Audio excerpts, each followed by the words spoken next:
We're at Citizens United Citizens_United. We're also on Facebook, Citizens United DC. So please be tweeting about this. We're hoping this will be a big film. I guess as we're waiting, I'll introduce two of our panelists. We have Brandon Michael Darby, and though once a prominent radical, his experiences have led him to have a deep love for his country and to have a passion for investigating and exposing groups and individuals who intend to harm the United States. So that's why he's an expert on Occupy Wall Street. He gained international recognition for his role as an undercover operative in the FBI's Informant Human Source Program, having directly participated in stopping violence against US and Israel citizens. His public stance of being proud to have served with the FBI and his refusal to be silent and enter the Witness Protection Program has been a source of controversy and outrage amongst radical leftist groups, so they hate him over here. And you can see his Twitter is Brandon Darby, BRANDONDARBY. And then we also have Lee Stranahan, who's at Stranahan, STRANAHAN. He's a freelance writer, an award-winning photographer, independent digital filmmaker, graphic artist, and he's taught thousands of people around the world how to make money by making art through his personal consultations, seminars, and articles. He is a self-described writing, filmmaking, photographing, teaching, entrepreneurial, homeschooling father of 5, plus 2 twins due in March type dude. So thank you also for coming. All right, I guess I'll talk about our schedule a little bit. We have our schedules in the back. I wanted to highlight the Citizens United films. At 8 p.m. tonight, we're doing our showing of Generation Zero, and that is the economic crisis that Obama ignores and Occupy Wall Street exploits to the peril of the nation. Director Stephen Bannon is going to be here for a live introduction. You might know him from our other films, Fire from the Heartland and Battle for America. He did The Undefeated with Sarah Palin. Tomorrow at 10 a.m., Governor Huckabee is going to be here to introduce our new film, The Gift of Life. That's a pro-life film, very inspirational. It's only about 60 minutes. This is the world premiere at CPAC. And following that, there'll be a pro-life panel called Advancing the Pro-Life Movement Through Media with Gift of Life cast members Carol Tobias, Charmaine Yost, Kristen Hawkins, and it'll be moderated by Lila Rose, who's also in the film. We have several other films that day, but we also wanted to highlight the Cold War double feature, starting with 9 Days That Changed the World at 3:45. That's about Pope John Paul's 1979 pilgrimage to Poland. And 6 p.m. we're showing Ronald Reagan, Rendezvous with Destiny. That's a very popular one, and that will be introduced live by Speaker Newt and his wife, Callista Gingrich. So those are some of our big showings. There are other films that are being shown by other great conservative filmmakers throughout the weekend. We hope you can check out our schedule and see what's going on. And again, Twitter, Citizens_United. And Facebook, Citizens United DC. Oh, they're here. Sorry, you started this thing with that main thing. Breitbart, good to see you. How are you? Thank you for having me. All right. Please. Does anyone have like melon? I'm on an Atkins diet. It's okay. Well, I was going to start with we are anonymous, but we're not. Thank you all for coming. Little cheap stunt there on our part. We stole our kids' Halloween costumes. My name is David Bossie. I'm president of Citizens United. I want to thank each and every one of you for coming today for our discussion of the Occupy movement and our upcoming film. I am honored to have Lee and Brandon here. Steve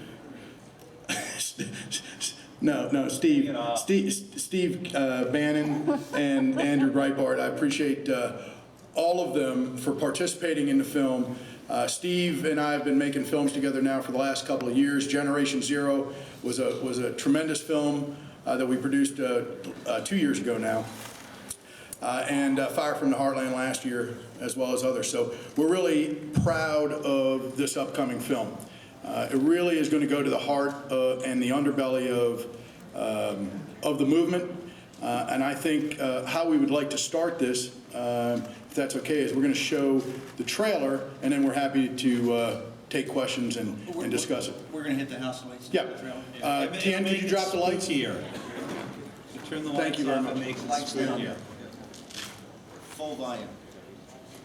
Mic check! Mic check!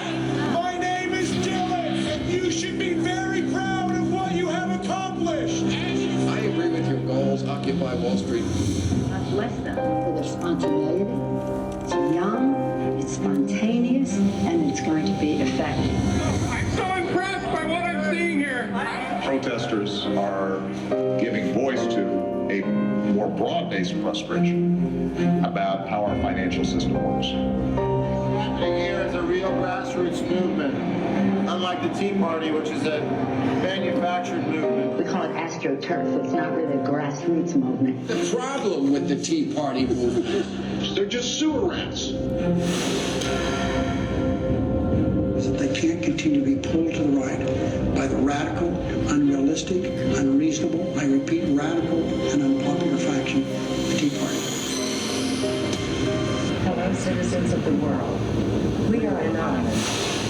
I say take the FBI, the CIA, Homeland Security, go back to hell where you're fucking done. Cameras caught evidence of drug use and paraphernalia. Like you have hippies in the vault that actually take acid every day. This woman who didn't want to be identified claims she was raped here in one of the tents. You're gonna get fucked up.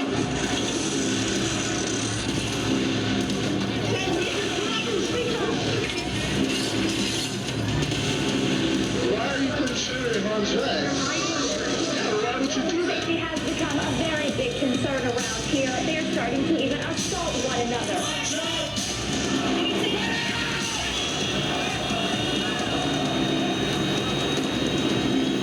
I kind of like it that they're sort of militantly vague at this point. We are finally telling you the true story of the radicals behind the Occupy movement. Occupy San Francisco, occupy LA, occupy DC, now occupy Chicago. Wow.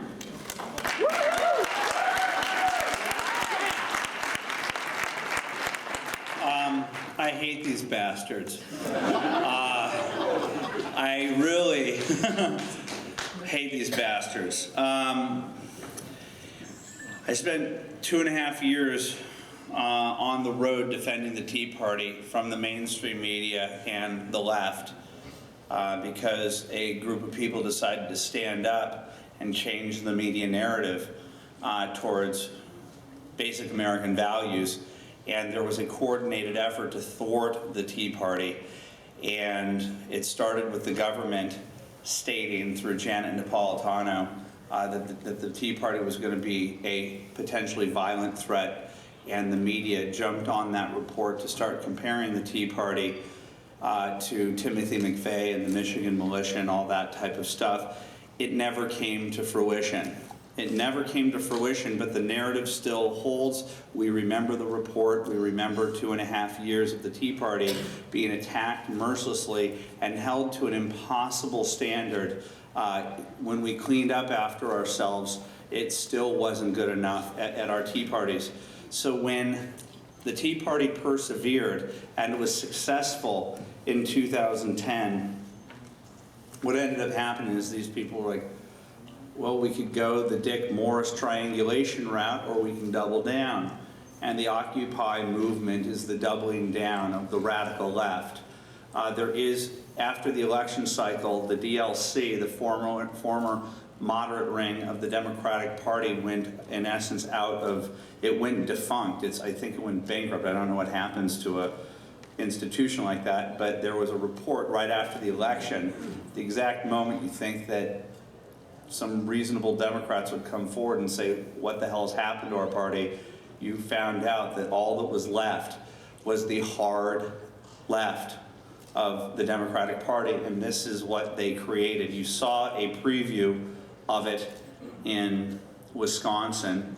You saw a preview of it when you saw certain unions showing up at tea parties, throwing eggs, being violent, and the media ignoring it.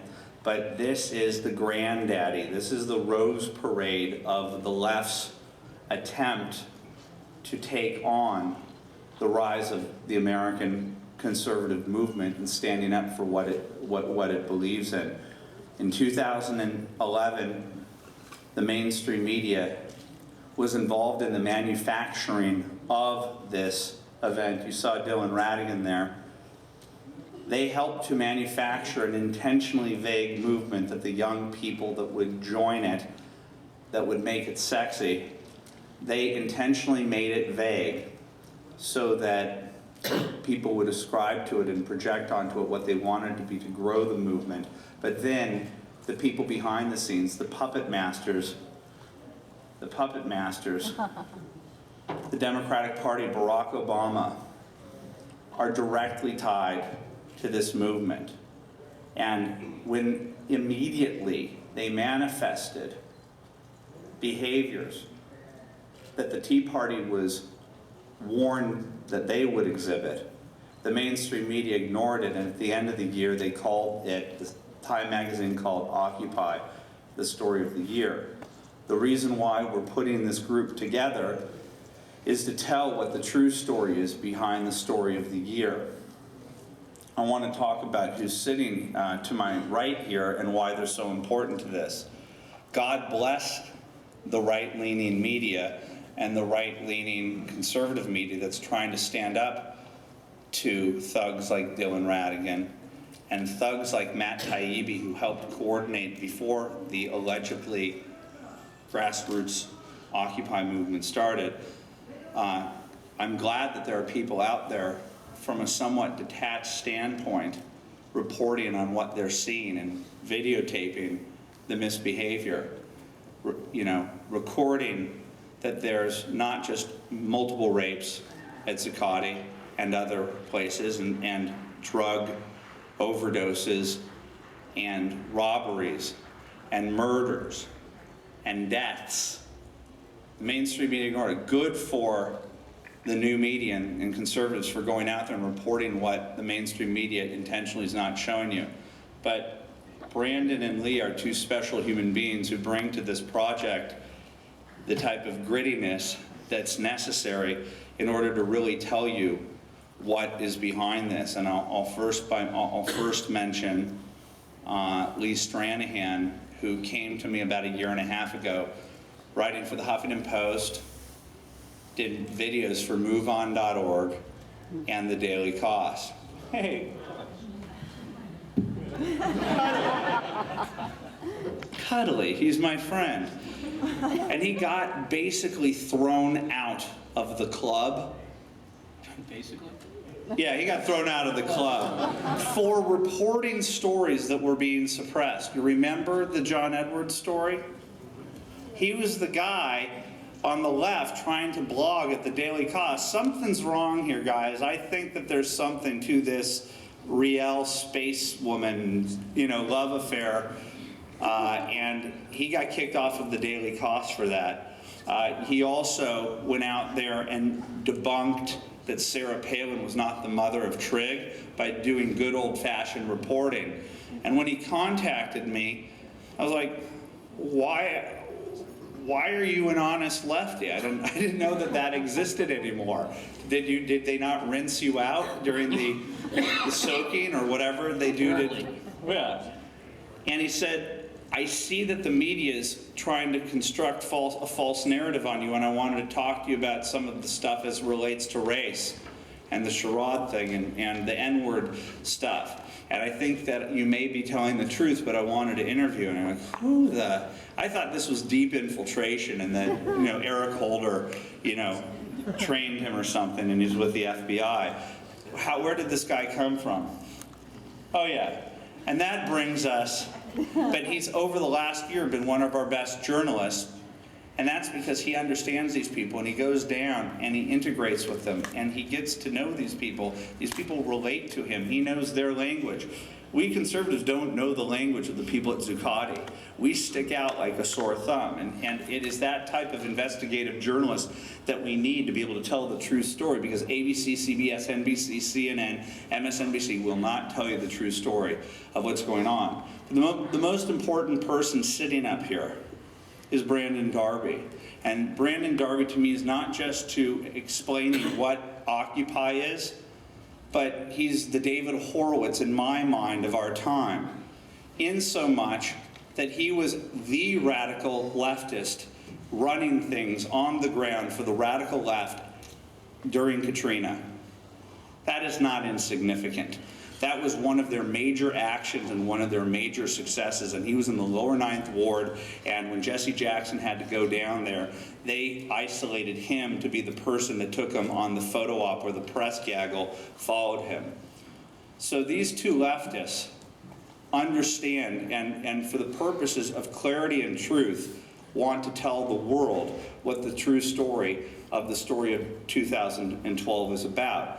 And the reason why Brandon is a hero to me is I'm going to tell you what he did, and I'm going to tell you how it relates to Occupy. He worked with the FBI as an informant, in which he informed upon two 20-somethings in the year 2008 who were part of an action, not unlike Occupy, that specifically isolated the 2008 Republican Convention. Does anybody remember the action, the leftist globalist action against the 2008 convention? They called it the GOP Welcoming Committee. And do you remember being a delegate there, or being a person walking into the convention center with heightened security and seeing the police in riot gear? Why were they in riot gear? They were there because of the GOP Welcoming Committee. Do you remember that the night that John McCain spoke, that Code Pink somehow infiltrated the floor? They were coordinated. They were part of the GOP Welcoming Committee, Code Pink GOP Welcoming Committee. It was part of radical international anarchist groups along with American leftist groups. I'm talking all with unions, all coordinating to tell you, Republicans or conservatives, that you shouldn't have the right to freely congregate and nominate your representatives. They wanted to intimidate us. What you saw at that GOP Welcoming Committee was an occupation. That was Occupy St. Paul. What did he do? He found out the two guys that he knew were planning on manufactured Molotov cocktails that they were going to use with a special kind of oil that burns skin worse than they manufactured that which would maim the delegates, the people attending it, and specifically going after the police. And he acted as an FBI informant, and as a result of that, is now persona non grata on the organized left for saving American citizens. What is wrong with the organized left that they can't see what we see that is an American hero?